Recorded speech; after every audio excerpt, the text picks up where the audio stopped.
வணக்கம் நேத்ரா நிகழ்ச்சியோடு இணைந்திருக்கின்றோம். இப்பொழுது இரண்டாவது பகுதிக்கு வந்திருக்கின்றோம். சிறப்பு நேர்காணல் பகுதி.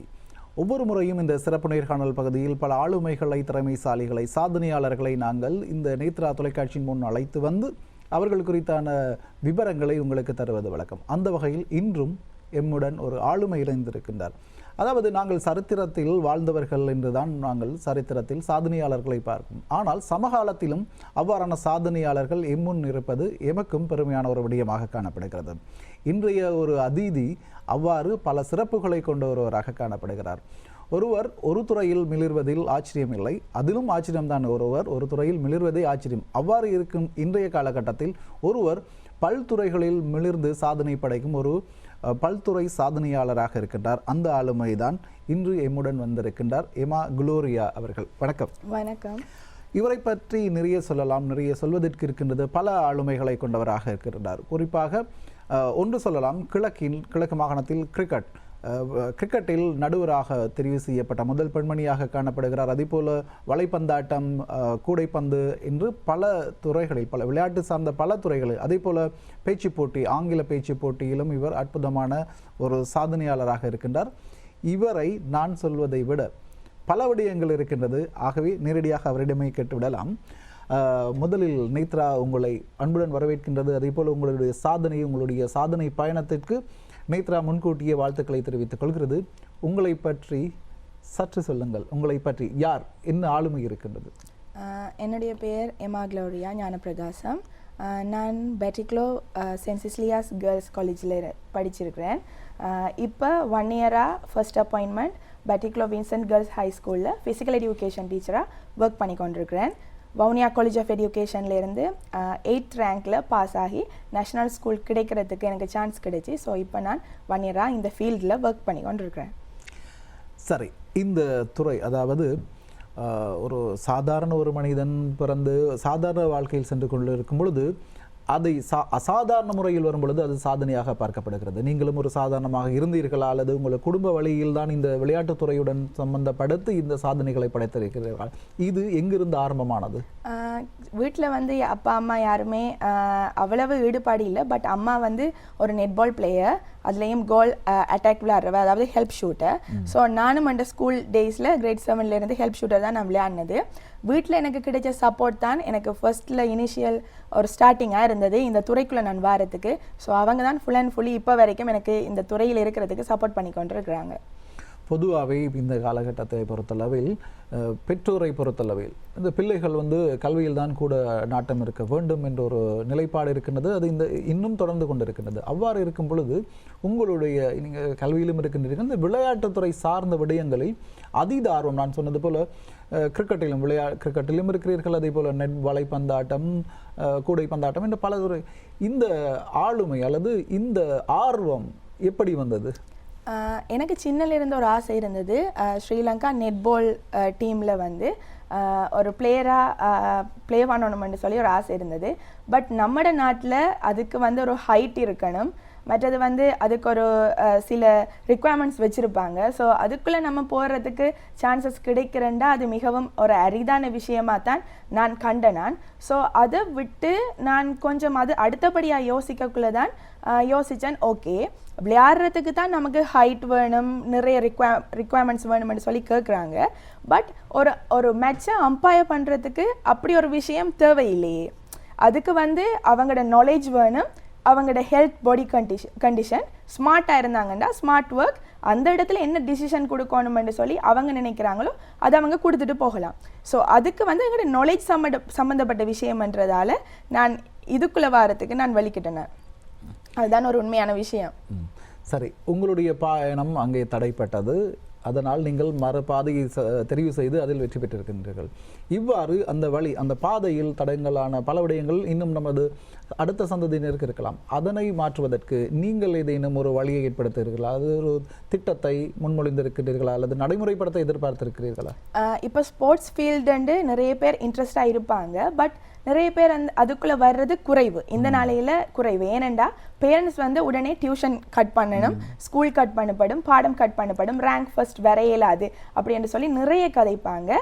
பட் இப்போ இந்த ஃபீல்டை விட்டு நீங்கள் வேறு ஏதாவது ஃபீல்டுக்கும் போக நினைச்சிங்கன்னு சொல்லி சொன்னால் உங்களுக்கு என்ன அடையணும்னு நீங்கள் நினைக்கிறீங்களோ அதுக்குரிய படிக்கலை நீங்கள் ஃபர்ஸ்ட்டுக்கு போடணும்.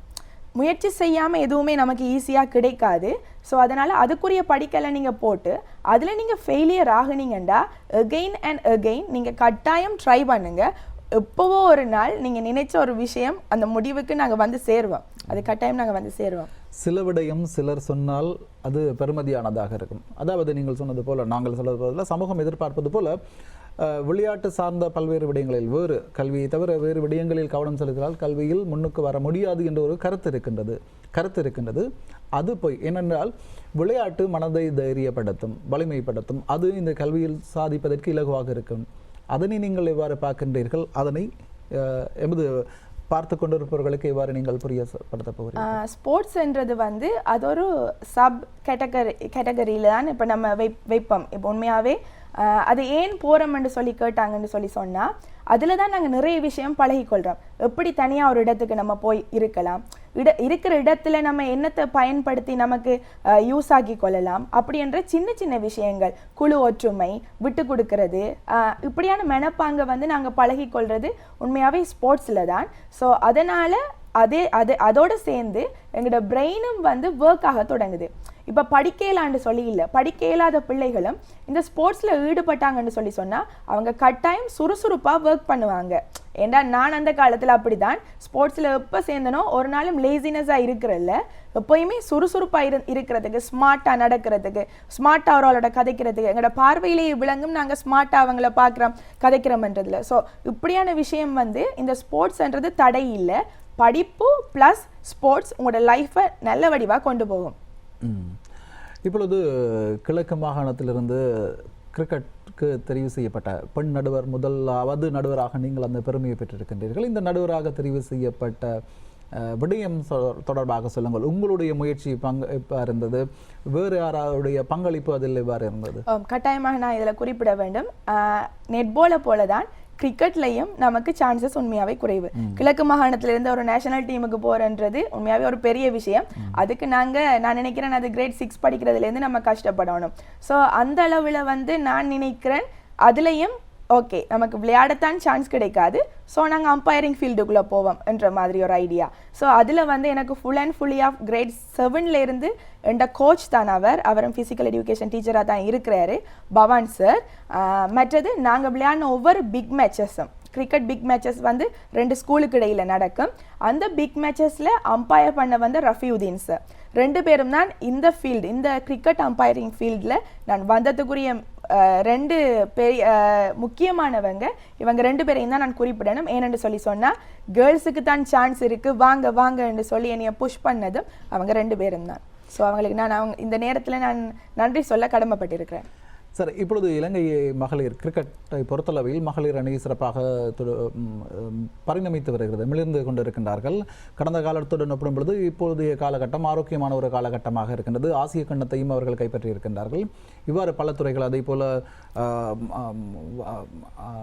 கழகங்களுக்கு இடையிலான போட்டியிலும் அவர்கள் மிக சிறப்பான ஒரு பிரகாசித்து வருகிறார்கள். இந்த காலகட்டத்தில் இவ்வாறுதான் இவரது ஸ்ரீலங்காவுடைய கிரிக்கெட் முன்னேறினாலும் கூட சிறுபான்மையினருக்கு அதிலான வாய்ப்புகள் குறைவாக இருக்கின்றது. அந்த தடை என்ன தடையாக இருக்கின்றது? பிரதான என்ன தடையாக இருக்கின்றது? நாங்கள், அதாவது சிறுபான்மையினர் என்று சொல்லப்படும் நாங்கள் அல்லது ஏனைய சமூகத்தினர் அந்த கிரிக்கெட்டுக்கு தேசிய அணிக்குள் வருவதற்கு அடிப்படை என்னென்ன தகுதிகளை வளர்த்து கொள்ள வேண்டும்? அப்படின்னு சொல்லி சொன்னால் நான் நினைக்கிறேன் இவங்க கிரேட் 5 ஸ்காலர்ஷிப் முடிஞ்ச பிறகு இருந்து பிள்ளைகளை அனுப்பணும் விளையாடுறதுக்கு. அப்போ தான் அந்த ஃபர்ஸ்ட் அந்த பேசிக் ஸ்கில்ஸ் அவங்க கிரேட் 6ல இருந்து பழகி அண்டர் 13 மேட்சஸ் அண்டர் 15 மேட்சஸ் சொல்லி வைப்பாங்க. அதில் தான் இவங்க வந்து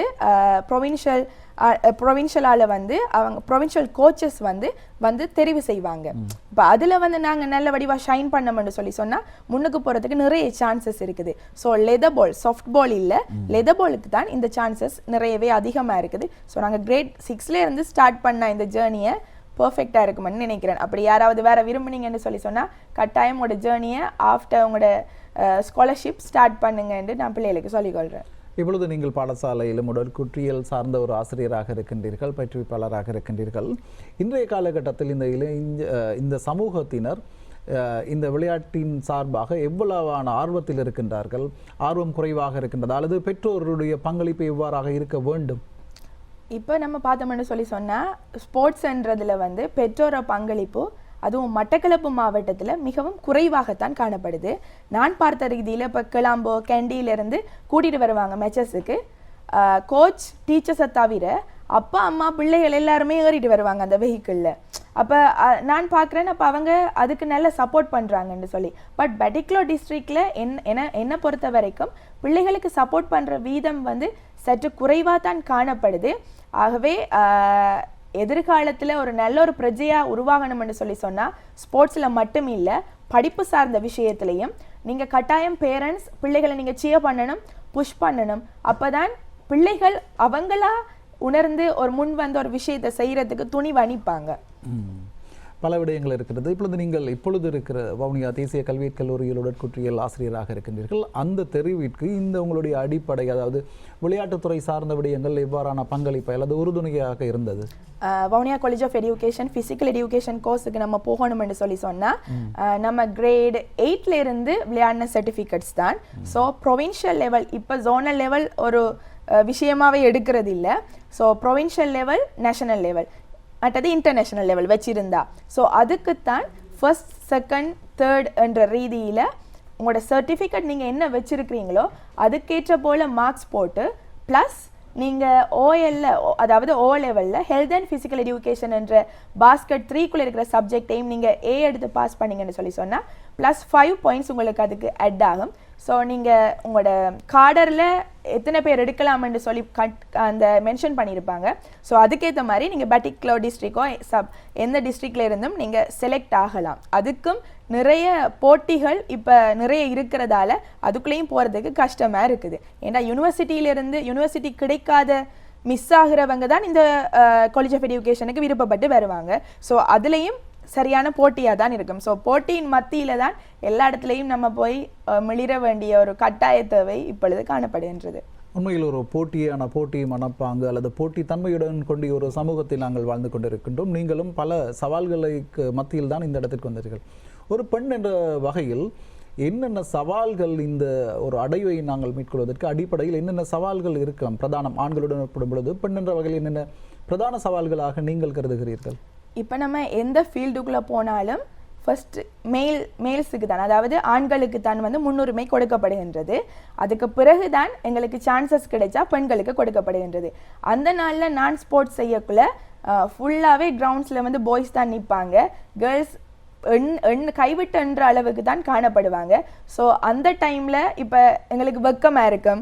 அவங்களுக்கு முன்னால் போய் ஷார்ட்ஸோடையோ இல்லாட்டி ஆம்கட்டோடையோ இல்லாட்டி ஷார்ட்ஸாக நெட்பாலுக்குரிய ஆடைகளை அணிஞ்சிட்டோ நம்ம போய் விளையாடுறது நமக்கு அசௌகரியமாக காணப்பட்டாலும் நம்ம மனசில் என்ன நினைச்சிருக்கிறோம், நம்ம கம்ஃபர்டபுளாக இருந்தால் ஓகே, இன்னொரு ஆளுக்கு நம்ம ஏதாவது பிரச்சனை வராமல் இருக்கிற அளவுக்கு நாங்கள் நடந்து கொண்டோம்னா ஓகே. ஸோ கான்ஃபிடென்ட் வந்து அடுத்தவங்கள்ட்ட இருந்து வரணுமெண்டு இல்லை, எங்கள்கிட்ட இருந்து உருவாகினாதான் நாங்கள் அவங்கள் மத்தியில், அந்த ஆண்கள் மத்தியிலையும் நம்ம மிளிரக்கூடிய ஒரு சக்தி பெண்கள்கிட்ட இருக்குன்றதை நான் நம்புகிறேன். இப்பொழுது பல விடயங்கள் இருக்கின்றது, அதற்கு நாங்கள் கடுமையாக முயற்சி செய்ய வேண்டும். உங்களுடைய பயிற்சி நேரம், அதாவது இந்த விளையாட்டு ஒவ்வொரு துறையில் இவ்வளவு நேரம், பொதுவாக நீங்கள் ஒரு நாளைக்கு எடுத்துக்கொண்டால் இவ்வளவு நேரம் இந்த உங்களுடைய பயிற்சிக்காக நீங்கள் செலவழிப்பீர்கள்? காலையில் 2 மணித்தியாலம், ஈவினிங்கில் 3 மணித்தியாலம், அப்படித்தான் என்னோட ஸ்கூல் டைம்ஸில் நான் பயிற்சிக்கு எடுத்துக்கொண்டது. பட் இப்போ நான் ஆஸ் அ கோச்சாக நான் இப்போ பாஸ்கெட் பால், கிரிக்கெட், நெட்பால் மூன்றும் வந்து நான் கோச்சாக பழக்கி கொண்டிருக்கிறேன். ஸோ இந்த டைமில் எனக்கு பிள்ளைகள் எடுக்கிறது மிகவும் கஷ்டமாக இருக்குது.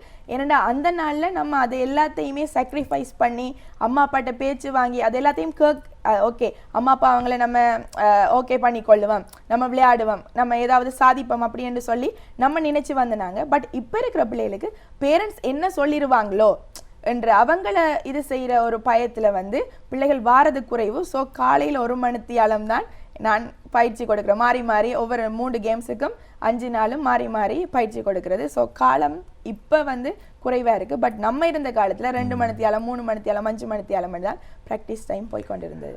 நவம்பர் மாதம் 2ஆம் தேதி தொடக்கம் 6ஆம் தேதி வரை மாலைத்தீவில் அந்த கூடைப்பந்தாட்ட போட்டியில் நீங்கள் நடுவராக பங்கு பெற்றினீர்கள். அது குறித்தும் சொல்லுங்கள். அது வந்து ஃபீமேல் ரெஃப்ரீஸை வந்து அதாவது அவங்களோட முன்னேற்றத்தை இது செய்யறதுக்காக அவங்களை டெவலப் பண்றதுக்காகத்தான் இதை வந்து கால் பண்ணியிருந்தவங்க. ஸோ இந்த சான்ஸ் வந்து உண்மையாவே இலங்கையில 4 பேருக்கு தான் கிடைத்தது. அந்த 4 பேர்ல ஒரு ஆள் நான் அந்த 3 பேரும் சிங்கள இனத்தைச் சேர்ந்தவர்கள். தமிழினத்தைச் சேர்ந்த நான் மாத்திரம்தான் அந்த 4 பேருள் ஒருவர் அடங்கினேன்.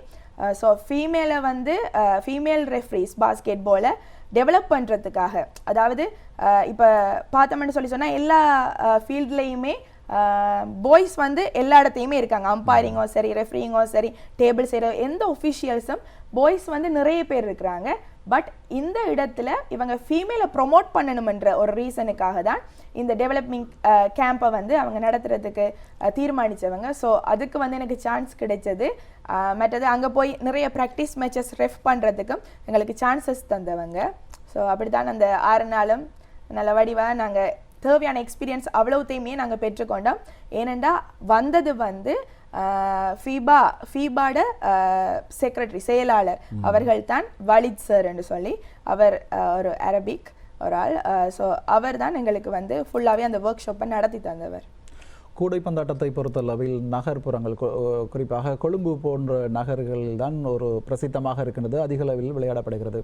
நீங்கள் மட்டக்களப்பு இவ்வாறான கிராமம் சார்ந்த நகர்ப்புறத்திற்கு வெளியே உள்ள பகுதிகளிலிருந்து இவ்வாறான துறைகளில் விளையாடுவதற்கு ஆர்வம் கொண்டிருந்தாலும் அவர்களுக்கு பல விடயங்கள் தடையாக இருக்கலாம். இப்பொழுது நீங்கள் மலேசியாவில் போயிட்டு மாலைத்தீவில் சென்று அந்த பயிற்சி பற்றி நிறைவு செய்திருக்கின்றீர்கள். இப்பொழுது கிராம மட்டத்தில் உள்ளவர்களுக்கு இந்த கூடைப்பந்து சார்ந்த விளையாட்டுகளில் பங்கு பெற்றுவதற்கு என்னென்ன விடயங்களை கைக்கொள்ளலாம்? அங்கு ஆர்வம் எவ்வாறு இருக்கின்றது? சில விடயங்களில் என்னென்றால் சில வசதி வாய்ப்புகள் அதன்பால் ஆர்வத்தை ஏற்படுத்தலாம். சிலர் ஆர்வம் இருந்தாலும் வசதிகள் இல்லாவிட்டால் கைவிட வேண்டிய நிலை இருக்கலாம். மட்டக்களப்பை பொறுத்தளவு அல்லது கொழும்பு வெளியில் எவ்வாறான நிலை காணப்படுகிறது? நான் ஸ்கூல் படிக்கிற காலத்தில் எங்களோட ஸ்கூலில் பாஸ்கெட் பால் கோர்ட் ஒன்று இருந்தது, send சிசிலியாஸ் girls college Batticaloa. So அங்கே பாஸ்கெட் பால் கோர்ட் இருந்தாலும் அந்த அவ்வளவு ஃபேமஸ் ஆகலை. பாஸ்கெட் பால்ன்றது அவ்வளோ ஃபேமஸ் ஆகலை, கிளம்போ கேண்டி மாதிரி அவ்வளோ ஃபேமஸ் ஆகலை.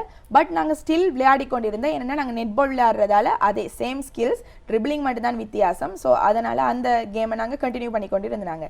பட் இந்த காலகட்டத்தில் அந்த காலகட்டத்தை விட இப்போ நிறையவே டெவலப் ஆகிருக்கு. பார்க்குற இடமெல்லாம் பாஸ்கெட் பால் கோர்ட் இருக்குது. ஸோ இப்போ இருக்கிற பிள்ளைகளுக்கு நான் சொல்லிக்கொள்வது, உங்களுக்கு நிறைய சான்சஸ், வசதி வாய்ப்புகள் இப்போ கவர்மெண்ட் எங்களுக்கு அமைச்சு தந்திருக்குது. ஸோ அதில் வந்து நீங்கள் உங்களோட ஈடுபாட்டை காட்டணுமன்றதை தான் நான் இதில் கேட்டுக்கொள்கிறேன். ஸோ உங்களுக்கு தேவையான எல்லா வசதி வாய்ப்பும் முதலிருந்ததை விட, அதாவது நான் படிக்கிற காலகட்டத்தில் இருந்ததை விட இப்போ நன்றாகவே இருக்கின்றதை நான் சொல்கிறேன். சரி, பல ஆளுமைகளை நீங்கள் கொண்டிருக்கின்றீர்கள். விளையாட்டு கிரிக்கெட்டை நாங்கள் திரும்பவும் பார்க்கலாம். கிரிக்கெட்டில் நீங்கள் விளையாடிய அனுபவம் உண்டா? கிரிக்கெட் வந்து நான் லெதர் பால் விளையாடிய அனுபவம் இல்லை. ஆனால் லெதர் பால் மேட்சுக்கு வந்து நான் இன்சார்ஜாக போயிருக்கிறேன் பிள்ளைகளோட. ப்ராக்டிஸ் டைம் ஃபுல்லாக நின்று அவங்களோட மினக்கட்டு அந்த ப்ராக்டிஸ் டைம் விளையாடினது மட்டும்தான், மேட்சஸ் விளையாடினது இல்லை. பட் சாஃப்ட் பால் ஃபுல்லாக பிக் மேட்சஸ் எல்லாம் விளையாடி இருக்கிறேன். அந்த சாதனையாளரிடம் இருந்து பல விடயங்களை பெற்றுக்கொள்ளலாம். இப்பொழுது நீங்கள் ஹார்ட் பால், அதாவது வன்பந்து விளையாடாத ஒருவர், இப்பொழுது நீங்கள் அந்த நடுவராக இருக்கின்றீர்கள், அந்த உயரத்தை வந்திருக்கிறீர்கள். இதில் பல நுட்பங்கள் இருக்கின்றன. அந்த எவ்வாறு சாத்தியப்படும், எவ்வாறு நீங்கள் அதனை கற்றுக்கொண்டீர்கள்? ஒரு பொதுவாக இந்த விளையாட்டு கிரிக்கெட்டுடன் சார்ந்தவர்களுக்கு, விளையாடியவர்களுக்கு அந்த ஒவ்வொரு களத்தடுப்பின் வியூகம் இருக்கின்றது, அங்கே இந்த பகுதிகள் இருக்கின்றது. அவ்வாறு இல்லாமல் பொதுவாகவே கிரிக்கெட்டில் பெண்களுக்கு ஆர்வம் குறைவாகத்தான், ஒப்பீட்டளவில் குறைவாக இருக்கும் ஆண்களுடன் ஒப்பிடும் பொழுது. அந்த அளவில் இருந்து நீங்கள் ஒரு நடுவராக வந்திருக்கிறீர்கள். இதனை சாத்தியப்படுத்துவதற்கு என்னென்ன விடயங்களை நீங்கள் கை கொண்டீர்கள்? நான் ஏற்கனவே சொன்ன மாதிரி தான், எனக்கு விளையாடுறதுக்கு சான்ஸ் கிடைக்கல. எந்த காலகட்டத்தில் லெதர் பால் இருந்திருக்கும், மேபி எங்களை அதை புஷ் பண்ணுறதுக்கு ஒருத்தரும் இருந்திருக்க மாட்டாங்க. ஸோ சேம் விஷயம்தான், எனக்கு அதுக்குள்ளே போகணுமென்ற ஆசை, எனக்கு சான்ஸ் கிடைக்கல. அதனால் நான் அம்பைரிங் ஃபீல்டுக்குள்ளே வந்து பார்ப்பேன். அதில் ஒன்றும் எனக்கு வித்தியாசமாக தெரியல. விளையாடுற அந்த மைதானமும் நம்ம பயன்படுத்துகிற உபகரணங்கள், லெதர் பாலுக்கு பயன்படுத்துறதை இதுக்கு பயன்படுத்துகிறோம், சாஃப்ட் பாலுக்கு பயன்படுத்துறது சாஃப்ட் பாலுக்கு பயன்படுத்துகிறோம், அவ்வளவுதான் வித்தியாசம். மற்றபடி எல்லாமே ஒரே விஷயம்தான். சரி, இப்பொழுது கிழக்கு மாகாணத்திலிருந்து பெண் நடுவராக தெரிவு செய்யப்பட்ட முதலாவது சாதனையாளர் என்று நாங்கள் ஏற்கனவே அவங்களை அறிமுகப்படுத்தியிருந்தோம். இப்பொழுது கிரிக்கெட் சரி அல்லது வேறு துறைகளாக இருந்தாலும் சரி, இந்த தொழில்நுட்ப வளர்ச்சி என்பது தவிர்க்க முடியாது. தொழில்நுட்பத்தின் வருகை, அதாவது அதனுடைய வருகை தவிர்க்க முடியாத ஒன்றாக இருக்கின்றது. கிரிக்கெட்டிலும் அவ்வாறு இருக்கின்றது. கிரிக்கெட்டில் இவ்வாறு தொழில்நுட்பம் வரும் பொழுது நடுவர்கள் பல சவால்கள், நடுவர்களுக்கு சவால் இருக்கின்றது. சில சமயத்தில் நடுவர்களுடைய பங்களிப்பு அல்லது ஆளுமை அங்கு குறைக்கப்படுவதாகவும் ஒரு கருத்து இருக்கிறது. எதிர்காலத்தில் இந்த சவால்களை நடுவர்கள் என்ற வகையில் எவ்வாறு, என்னென்ன சவால்கள் வரும், அதை எவ்வாறு சமாளிக்கலாம்? இப்போ டிசிஷன் மேக்கிங் அம்பையர்ஸ் அவர்கிட்ட ஒரு டிசிஷன் மேக்கர்ஸ், 2 பேரையும் தாண்டி 3வது நபராக தொழில்நுட்ப இதில் தேர்ட் இது என்ன அவங்க சொல்கிறாங்கன்றதை நாங்கள் பார்க்குறதுக்கு நேயர்கள் வெயிட் பண்ணிட்டு இருப்பாங்க. ஸோ நான் சொல்ல வாரது, நம்ம இருக்கிற நாலேஜோட அப்படியே நின்று போகாமல் இன்னும் அந்த தேர்ட் பர்சனை தவிர நாங்கள் என்ன நாலேஜை நாங்கள் இன்னும் எடுத்துக்கொள்ளலாம். ஸோ ஒவ்வொரு நாளும் நீங்கள் ஒரு 30 மினிட்ஸ் ஆகுது நீங்கள் என்ன விஷயத்தை பற்றி தேடணும்னு சொல்லி நினைக்கிறீங்களோ, இரவு தூங்க போக்கல இல்லாட்டி சும்மா உங்களுக்கு ஃப்ரீ டைமில் ஒரு 30 மினிட்ஸ் நீங்கள் ரீட் பண்ணுங்கள், ஆர்டிகல்ஸ் ரீட் பண்ணுங்கள். நான் உண்மையாகவே கூகுளில் தெரியாத விஷயங்களே நான் உண்மையாகவே சர்ச் பண்ணுறது உண்டு.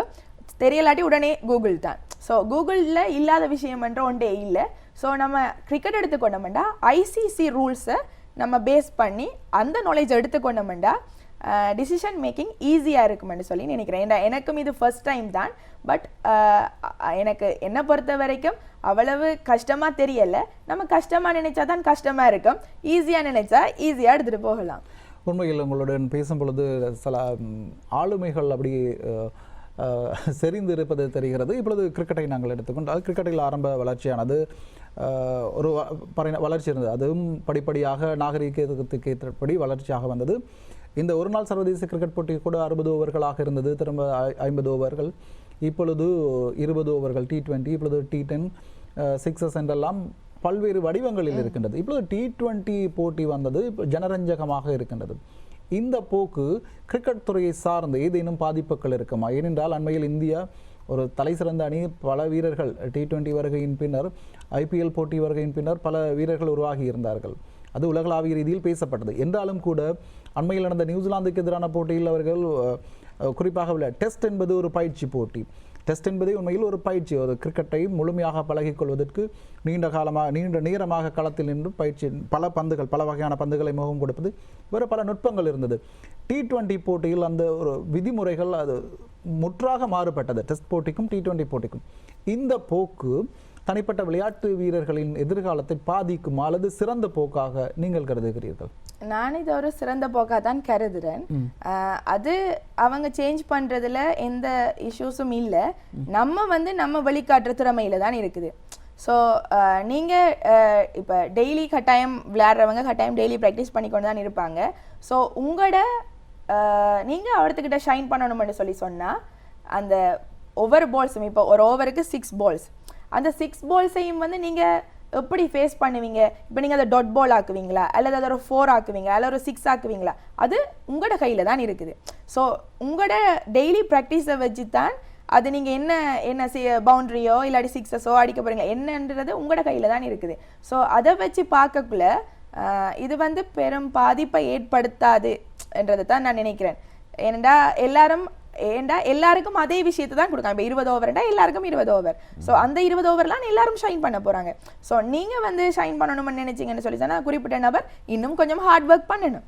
ஸோ பண்ணினா அது அவங்களுக்கு ஈஸியாக இருக்கும். அதுவும் ஈஸியான விஷயம் இல்லை. இப்போ நம்ம ஈஸியாக சொல்லிட்டு போகலாம், ஹார்ட் ஒர்க் பண்ணால் ஓகே அப்படின்னு சொல்லிட்டு, அந்த ஹார்ட் ஒர்க்குக்கும் அவங்க ஒவ்வொரு நாளும் எத்தனை மணித்தியாலம் செலவிடுறாங்கன்றதை அவங்கள பர்சனலாக நம்ம மீட் பண்ணி பார்த்தா தான் தெரியும் அதில் இது எவ்வளவு இருக்குன்னு சொல்லி. உண்மையில் அந்த நுட்பத்தை புரிந்து கொண்டால், உண்மையில் அந்த 60 ஓவர்கள் ஒருவர் அமர்ந்து ஒரு போட்டியை ரசிப்பதை விட 50 ஓவராக குறைக்கப்பட்டது 20 ஓவர்கள் அந்த பார்வையாளர்களுக்கு தான் மிக சாதகமான ஒரு முடிவை விரைவாக அறிந்து கொள்ளக்கூடிய. என்றாலும் கூட தனிப்பட்ட ஒரு வீரர் தனிப்பட்ட முறையில் அவரை வளர்த்துக் கொள்வதற்கு சில நுட்பங்களை நீங்கள் சொன்னது போல கடைபிடிக்க வேண்டும். இப்பொழுது பெண்களும் இந்த விளையாட்டுத் துறையில் வருகிறார்கள். வளர்வதற்கு பல நாங்கள் பொதுவாகவே பௌதிக ரீதியிலும் பல சவால்கள் இருக்கின்றது. தனிப்பட்ட அதாவது உள ரீதியான பல பிரச்சனைகள் இருக்கின்றது. அதனை சமாளிப்பதற்கு என்னென்ன விடயங்கள், உள ரீதியாக என்ன செய்ய வேண்டும், உடல் ரீதி அதாவது உணவு பழக்க வழக்கங்களில் அவர்கள் என்னென்ன விடயங்களை கைக்கொண்டால் ஒரு விளையாட்டு என்பதே ஒரு பலம் பொருந்திய ஒரு விடயமாக காணப்படுகிறது. ஆரோக்கியம் முக்கியமாக அவசியமாக இருக்கின்றது. அதற்கு ஏதேனும் ஆலோசனைகள்? நான் ஸ்டார்ட் பண்ணது இப்போ நான் சொல்ல வார என்னன்னு சொன்னா ஃபிசிக்கலி ஒரு ஆள் ஃபிட்டா இருந்தா காணாது, அவ மென்டலி ஃபிட் ஆகணும். மற்றது அவங்க சாப்பிடுற சாப்பாடு பழக்க வழக்கம், இது ரெண்டும் கட்டாயம் முக்கியம்.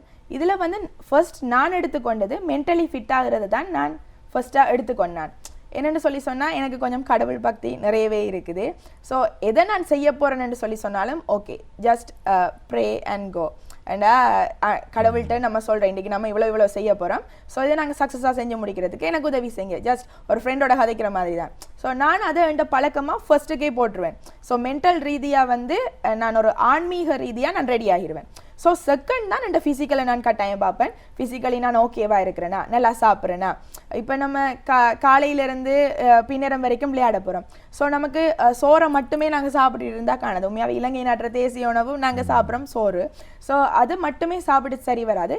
கட்டாயம் விட்டமின் கனியுப்புகள் மஸ்ட், அது கட்டாயம் நம்ம எடுக்க வேண்டியது. பழங்கள் கட்டாயம் சாப்பிடணும், நார் பொருள் தன்மையான பொருட்கள் கட்டாயம் சாப்பிடணும். ஏன்னா அப்போதான் எங்களுக்கு பசிக்காது. தண்ணிக்கு பதிலாக நாங்கள் ஜீவனி குடிக்கிறதுக்கு பழகிக்கொள்ளணும். ஏன்னா இந்த வெயிலுக்கு விட்டமின் மினரல்ஸ் எல்லாம் நிறையவே நமக்கு உடலை விட்டு வெளியே போகும். தண்ணி டக்கண்டாத இது செய்யாது. ஜீவனி வந்து நம்மளை குயிக்காக நம்மளை இது செஞ்சு விளையாடுறதுக்கு திருப்ப எங்களை ரீகவர் பண்ணி தரும்.